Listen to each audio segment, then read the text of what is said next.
Son of David, have pity on us. The two blind men in the gospel today were the first to publicly proclaim that Jesus is the Messiah. He is the promised one of Israel. Son of David was a favorite title in the Old Testament about the coming Messiah. So they were proclaiming, the Messiah has come. That's why they believed that Jesus can heal them. Let it be done for you according to your faith. And their eyes were opened.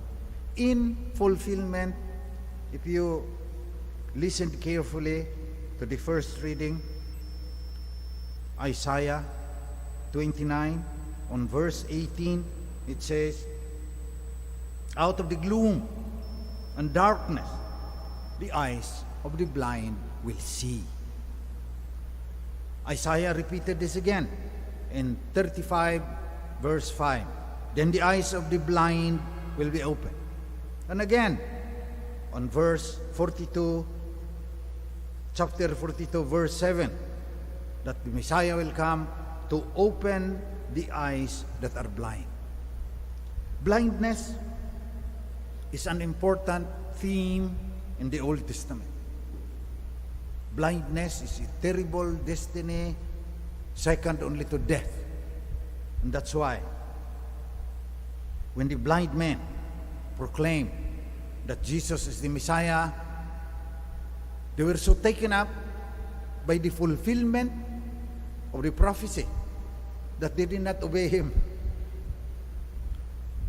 They were told, see that no one knows about this because the time of Jesus has not yet come, but they went out and spread word of him through all that land. They had a personal experience of the Messiah. All their lives, since they were small kids, they were told about the Holy One of God who will come and open the eyes of the blind. And in their age, hindi na sila bata, tagal na siguro silang bulak. Do you believe that I can do this? They said, yes, Lord. So the experience was so overwhelming that they forgot what he said. They went out, spread of him through all that land. And that is what the church teaches us today. We can still personally encounter, meet, matatagpuan pa rin natin ng personal yung Misaya na sinabi ni Isaiah, yung Misaya na nagbukas ng mata ng dalawang bulag sa Ebanghelyo ngayon. Ang tindi, nabubulagan lang tayo kaya hindi na natin siya nakikilala.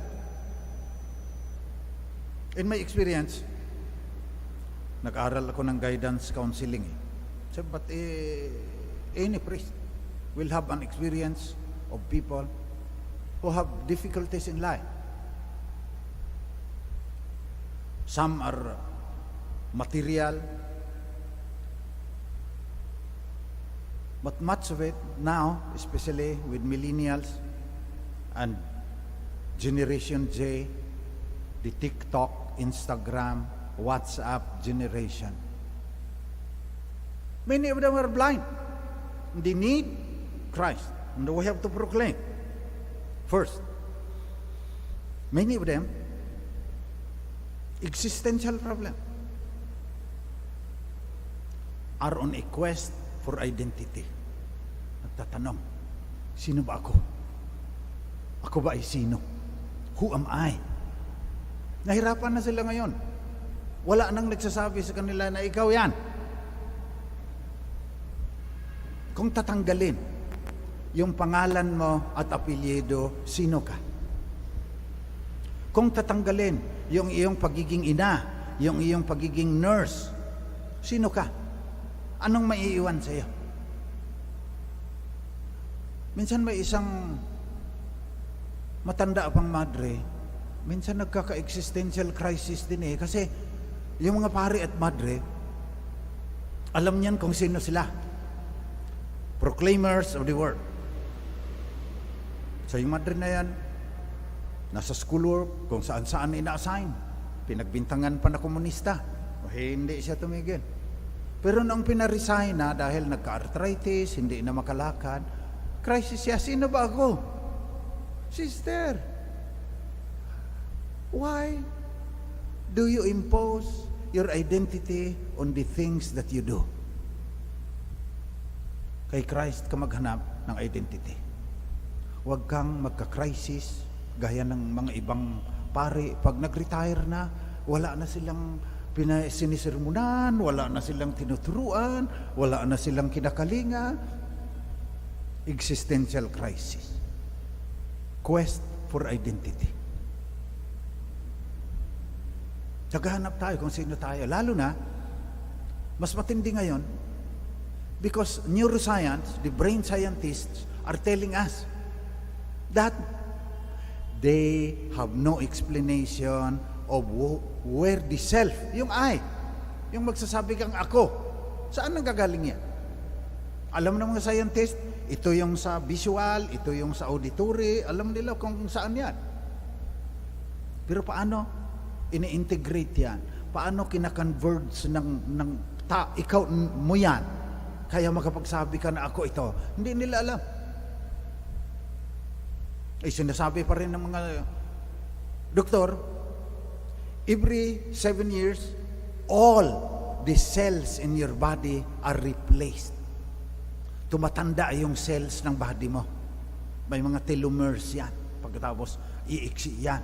Tatanda ka. Kung you are 70 years old, your body has been replaced 10 times. Bakit ikaw pa rin yan? Why do you have a sense of the self? Spiritual problem yan. So if you are having an existential crisis of who you are a millennial, pumunta ka kay Jesus. I believe that you can do this. Give me a sense of who I am in the midst of these galaxies and the stars and the planet. Sino ako? Pangalawang existential crisis, the struggle against alienation. Ginagawa tayong banyaga dito sa mundo. Kailangan natin si Jesus. To be nobody but yourself, sabi ni E. Cummings. To be nobody but yourself in a world that tries its best day and night to make you like everybody else is to fight the hardest battle and never stop fighting. Struggle against alienation. Baliwalaan na ako dito. Minsan, yung sense mo na Pilipino ka, nawawala na nga eh. Gusto mo nang... tinanong yung 200 bata, kung papipiliin ka, anong nationality mo? Walang gusto maging Pilipino. Gusto maging Amerikano, gusto puti sila. Nawala na yung ating identity. Kasi ginagawa tayong banyaga. So makakaakibat, connected, ang quest for identity and the struggle against alienation. Nahihirapan ka na maghanap ng kasagutan kung sino ka dahil yung mundo, pinipilit ka niyan na maging kagaya lang ng iba. O, ang gamit mo lang, bibili ng kanilang mga produkto. Kaya binibrainwash ka. Wala ka ng identity pag hindi ka na maganda. May karapatan ka namang kukulubot na dahil 47 years old ka na eh. So, titindahan ka ng stem cell, titindahan ka ng botox, titindahan ka ng facelift, libu-libu ang gagastahin mo. That's not where your identity lies. Matatalo ka ng gravity. Maski milyon-milyon pagagastahin mo sa pagpapaganda, hindi yan. Kung tinanggap mo si Jesus, hindi mo ilalagay sa flawless complexion mo yung kagandahan. Yung mga bata, accident of nature yan. Nagtugma yung DNA, they are very pretty. When you are old, Yung trials and tribulations of life, parang chisel yan. Yung mukha mo, kulubot na, but you are beautiful. You are a work of art. You are a child of God. Diyan nakabatay ang identity mo. And the third is the search for meaning. Bakit ba ako narito? Lalaki ng mga anak ko. Apostolate na lang ako, apostolate. Tagabantay na lang ng apo. Yun na lang. Tapos manonood ng Netflix, pag tulog na yung mga bata. Yun lang ang aking dahilan kung bakit narito ako sa mundo. You were born for greater things. You were born to be one with the Father, Son, and Holy Spirit. Seryosohin niyo naman yung inyong pananampalataya na hindi parang damit lang na sinusuot pagkatapos tatanggalin. It should strike at the core of your being. It should give you a sense of your identity. It should give you strength to struggle against alienation, and it should give you a sense of purpose. Son of David, have pity on us. That is our prayer during this Mass today.